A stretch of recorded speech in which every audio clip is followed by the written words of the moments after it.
हम पिछले वीडियो में आप सबने देखा होगा कि पार्ट 2 में हमने बताया कि एफआईआर लिखने का तरीका कैसे है।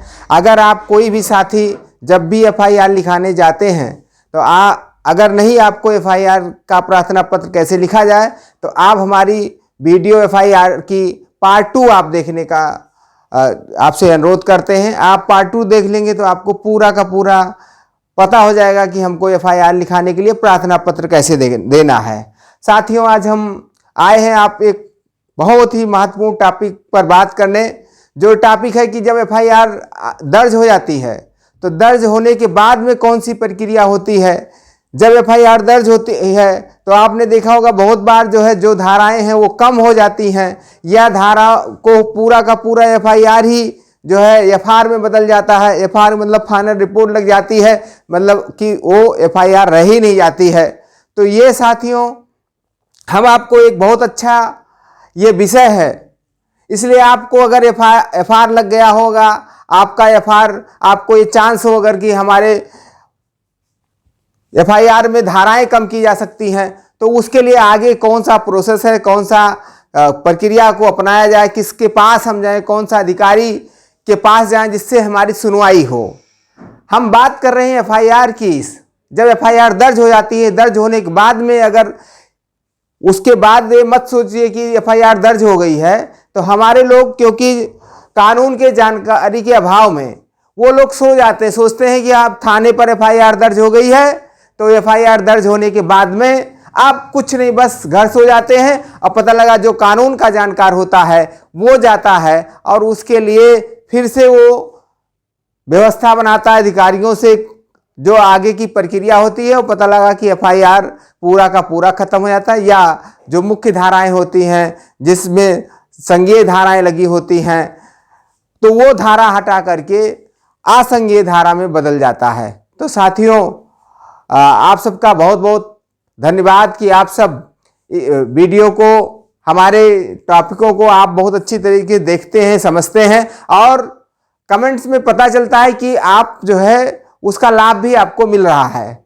पिछला वीडियो हमने जब एफआईआर का तैयार किया था तो हमको आजमगढ़ से फ़ोन आया कि सर आपने जो एफआईआर का तरीका बताया था, हम लोग किसी के पास नहीं गए और वो उसी तरीके से, जिस तरीके से आपने अपना वीडियो में बनाया था उस तरीके को अपनाया और वो हमारा एफआईआर लॉन्च हुआ। इसलिए आपको बहुत बहुत धन्यवाद। हम सभी सब्सक्राइबर को, हम सभी अपने व्यूअर्स को बहुत बहुत धन्यवाद देते हैं कि आप सब इस तरीके से हमारे वीडियो को देख रहे हैं।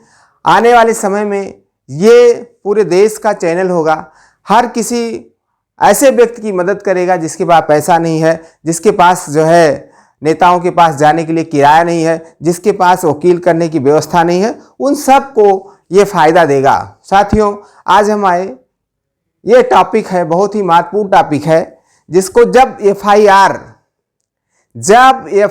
लॉन्च हो जाए, जब एफआईआर दर्ज हो करा लीजिए तो आप सोइए ना। अगर आप सो गए, आप बैठ गए, तो निश्चित रूप से जो कानून का जानकार है वो उसका लाभ लेगा। अब ये देखिए, हम इसके लिए नहीं ये टॉपिक लेकर आए हैं कि आप कोई झूठा एप्लीकेशन दीजिए, या कोई किसी को फंसाने के लिए ज़्यादा धाराओं में कन्वर्ट करने के लिए आपके साथ अगर अन्याय हुआ है तो उस अन्याय के खिलाफ आप जरूर कानून की मदद लीजिए। लेकिन किसी को फंसाने के लिए मैं कभी नहीं कहता कि आप किसी को फंसाने के लिए हमारे टॉपिक का यूज करिए। ये साथियों, इसलिए हम जब भी काम करें तो जो संविधान विधिक कार्रवाई है, संविधान जो चाहता है कि जियो और जीने दो, इस रास्ते पर हम चल करके काम करना चाहते हैं। जब साथियों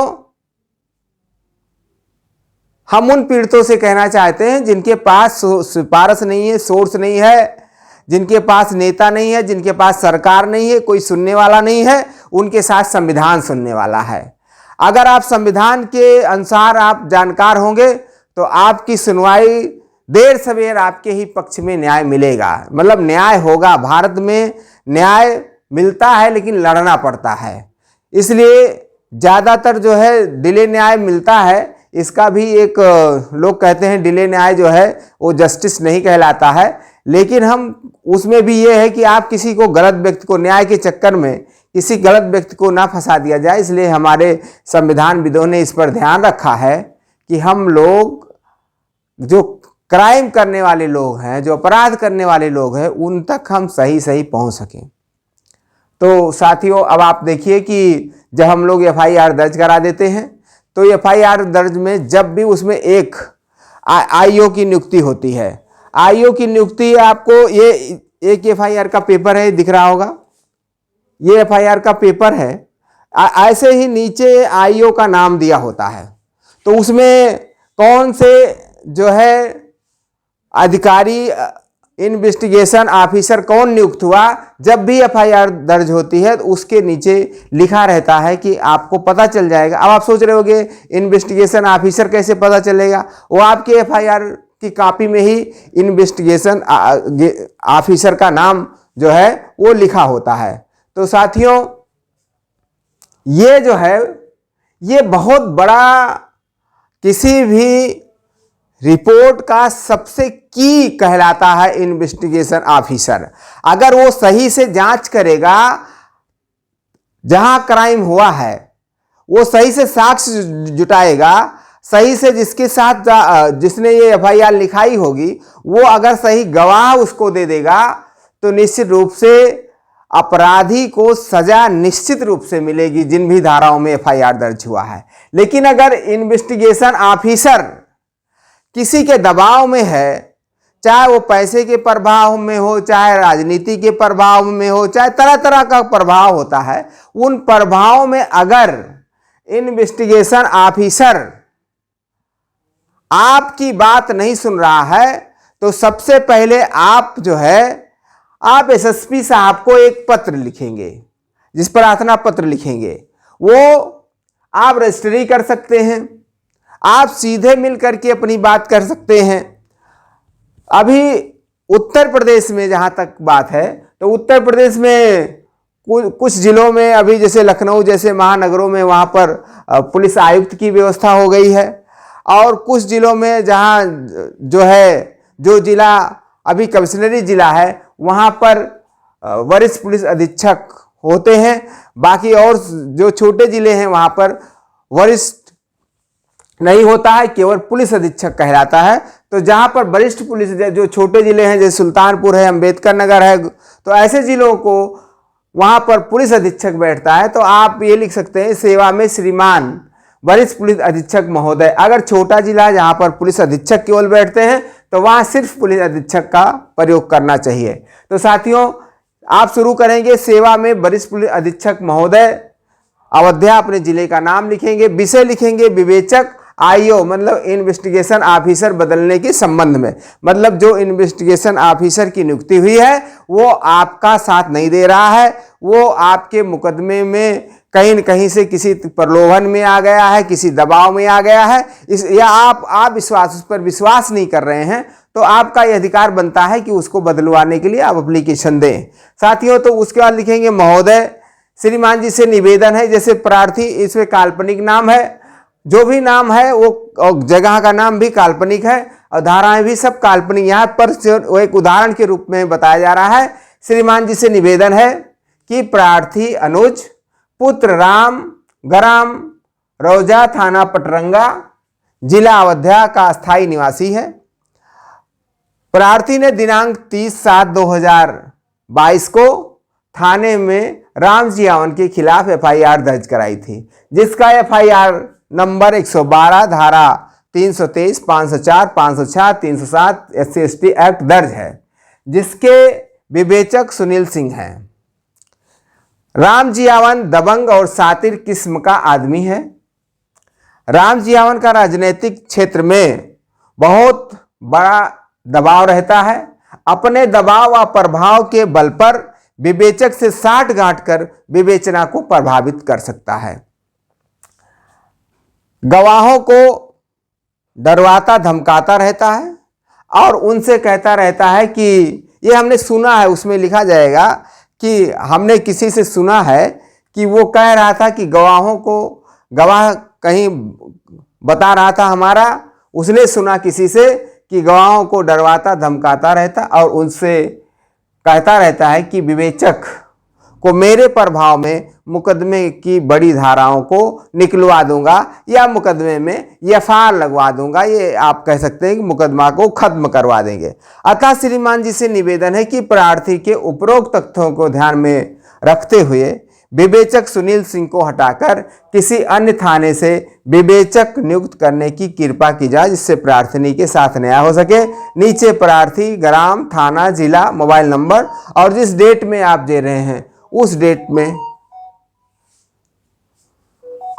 तो साथियों, ये था आपका प्रार्थना पत्र, वो प्रार्थना पत्र जो आपके काम आ सकता है। और जब आपके थाने का आईओ, जो आपके एफआईआर में जिस आईओ को चार्ज मिला है, वो आईओ अगर आपका सपोर्ट नहीं कर रहा है, ये लगता है कि ये आईओ जो है, ये विवेचक जो है, वो हमारे एफआईआर को कम कर सकता है, या जिन धाराओं में हमने एफआईआर को संघीय धाराओं में दर्ज कराया है वो असंघीय में बदल सकता है, जैसे आपको ये लगे तैसे ही आपको ये प्रार्थना पत्र देना चाहिए। बीच बीच में आपको अपने विवेचक से भी मिलते रहना चाहिए और उन पर ये जरूर कहना चाहिए, सर आप हमारे गवाहों से या हमसे आप कुछ पूछ नहीं रहे हैं, आखिर क्या मामला है, क्योंकि ये तो टॉपिक आपका है, आपके द्वारा जो है हमसे जो है जांच करनी चाहिए, परंतु क्यों नहीं आ रहे हैं। अगर वो आप उससे मिलेंगे और उसका सहयोग करेंगे तो जरूर नहीं विवेचक जो है आपके विपक्ष वाला या जिसने अपराध किया है उसका काम करेगा, वो विवेचक आपके साथ हो जाएगा। इसलिए बड़े मृदुल, बड़े आपका स्वभाव तय करता है कि किसी व्यक्ति से कैसे काम कराएं। अगर कोई व्यक्ति कितना भी खराब क्यों ना हो, अगर उससे आप प्रेम से बोलेंगे, कानून की जानकारी सहित बोलेंगे, तो वो जो है व्यक्ति जो है आपका काम करने के लिए मजबूर हो जाएगा। इसलिए जब आप एफआईआर लिखाइए तो एफआईआर लिखाने के बाद आप आईओ से जरूर मिलिए। आईओ ही आपके मुकदमे का निर्णायक भूमिका, पहली निर्णायक भूमिका, किस तरफ जजमेंट जाएगा, ये आप कोर्ट में लड़ने से पहले, जब ट्रायल शुरू होगा, वो ट्रायल करने से पहले की प्रक्रिया है। अगर आप इसमें जीत गए तो निश्चित रूप से जब आप मुकदमे को कोर्ट में लड़ रहे होंगे तो वह मुकदमा आपके पक्ष में होगा, किसी दूसरे के पक्ष में नहीं होगा। जो अभियुक्त है उसको सजा निश्चित है। अगर आपको अभियुक्त को सजा दिलाना है तो यह प्रक्रिया जरूर अपनाइएगा। अगर यह प्रक्रिया आपने अपना लिया तो आप निश्चित रूप से अपराधी को सजा होगी और जो व्यक्ति पीड़ित है उसको न्याय मिलेगा। और जब उसको न्याय मिलेगा तो संविधान की जो रूपरेखा है कि अपराध करने वाला कोई भी हो, चाहे वो आईएएस हो, मंत्री हो, डॉक्टर हो, मास्टर हो, कितना भी बड़ा पावरफुल क्यों ना हो, लेकिन हमारा संविधान कहता है कि अगर कोई भी किसी के साथ अत्याचार जुल्म करेगा तो सजा उतनी ही बराबर होगी।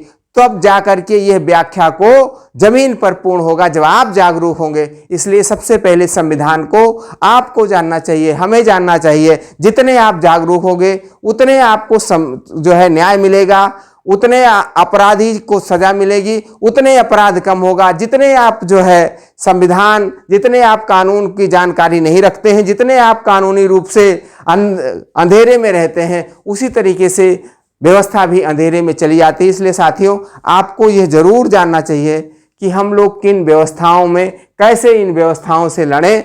और कोई भी कितना भी बड़ा, अब इसमें एक बहुत बड़ा टॉपिक बता रहा हूं कि अगर आप जैसे ये देते हैं, कभी कभी क्या होता है कि वो किसी प्रलोभन में, जो आईओ है वो आईओ किसी प्रलोभन में रहता है और जो विरोधी है वह विरोधी जब प्रलोभन देता है तो कुछ व्यवस्थाएं देता होगा।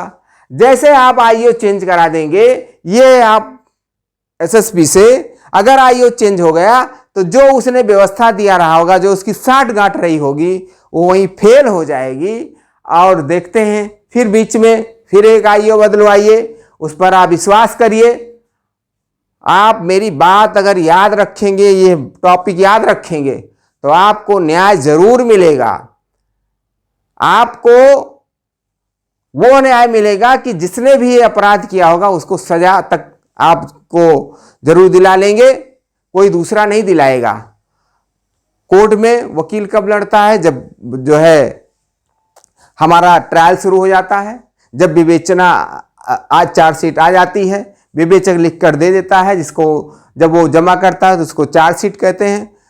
तो वो बाद की प्रक्रिया है, आगे मैं बताऊंगा। लेकिन एक बार फिर से मैं कहना चाहता हूं, आप सबसे पहले एफआईआर लिखाने के लिए हमारा एफआईआर का पार्ट 2 जरूर देखें। उसमें भी ये बताया गया है कि हम लोग कैसे एफआईआर दर्ज करा सकते हैं, अपने साथ अत्याचार हुए, अपने साथ जुल्म हुए, अपने साथ जो भी को व्यवहार हुआ है उसके खिलाफ हम थाने में एफआईआर कैसे लिखा सकते हैं, ये आप पार्ट 2 देखना मत भूलिए।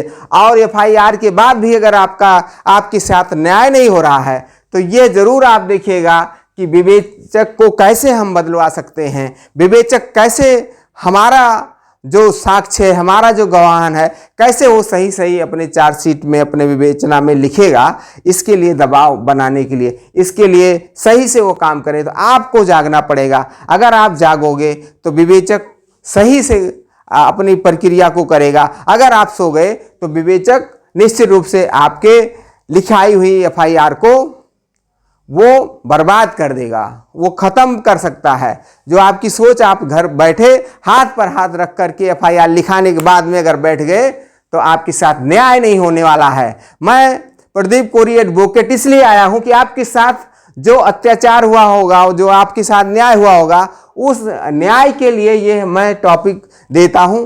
और आप मेरी वीडियो को शेयर और लाइक और अपना कमेंट करना मत भूलिए, क्योंकि कमेंट से पता होता है कि हम कहाँ और अच्छी, या आपकी कोई और समस्या हो, उन समस्याओं से जब आप रूबरू हमको कराते हैं तो हमें पता चलता है कि इन टॉपिक को और भी अपने व्यूअर्स को देना चाहिए। साथियों, आपका बहुत बहुत धन्यवाद कि आप सब हमारी वीडियो को लाइक और शेयर बहुत ही कम दिनों में बहुत ज़्यादा किया, इसलिए मैं आपका आभारी हूं। और आशा विश्वास है कि आप इस तरीके से लगातार आप अगर हमारी वीडियो को देखेंगे तो आपको कहीं न कहीं आपके जीवन में हम जरूर काम या भी के मंजिल तक आपको पहुंचाएंगे। थैंक यू, बहुत बहुत धन्यवाद।